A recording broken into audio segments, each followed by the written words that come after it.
बारामती तालुका police ठाण्यानं रेकॉर्डवरील सराईत गुन्हेगारांवर कठोर पाऊल उचलत त्यांच्यावर एमपीडीए कायदा 1981 अंतर्गत कारवाई केली आहे. गंभीर स्वरूपाचे गुन्हे करूनही सुधारणा न दाखवणाऱ्या आरोपीला थेट नागपूर मध्यवर्ती कारागृह इथे 1 वर्षासाठी स्थानबद्ध करण्यात आलंय.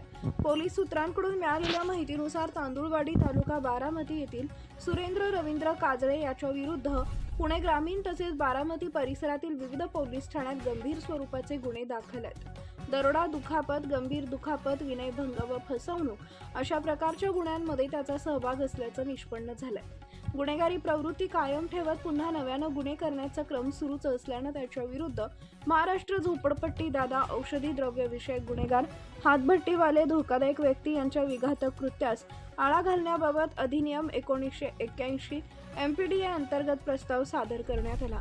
हा प्रस्ताव पोलीस अधीक्षक पुणे ग्रामीण यांच्या मार्फत जिल्हाधिकारी पुणे यांच्याकडे पाठवण्यात आलाय. सर्व कागदपत्रांची छाननी करून जिल्हाधिकाऱ्यांनी आरोपीस 1 वर्षासाठी स्थानबद्ध करण्याचे आदेश दिले. त्यानुसार पोलिसांनी तात्काळ अंमलबजावणी करत आरोपीला नागपूर मध्यवर्ती कारागृहात हलवले. बारामती तालुका पोलिसांच्या या निर्णायक कारवाईमुळे परिसरातील नागरिकांमध्ये समाधान व्यक्त होत असून गुन्हेगारी प्रवृत्तीवर आळा बसण्याची अपेक्षा व्यक्त होतीये. ही कारवाई पोलीस अधीक्षक संदीप सिंग गिल, अपर पोलीस अधीक्षक गणेश बिरादार, उपविभागीय पोलीस अधिकारी सुदर्शन राठोड, स्थानिक गुन्हे शाखेचे पोलीस निरीक्षक अविनाश शिळीमकर यांच्या मार्गदर्शनाखाली करण्यात आली. बारामती पोलीस ठाण्याचे पोलीस निरीक्षक चंद्रशेखर यादव, सहाय्यक पोलीस निरीक्षक विक्रम पवार, पोलीस अंमलदार महेश बनकर, स्थानिक गुन्हे शाखा आणि सागर देशमाने, विकास खाडे, बारामती तालुका पोलीस ठाणे यांनी ही कारवाई यशस्वीरित्या पार पाडली.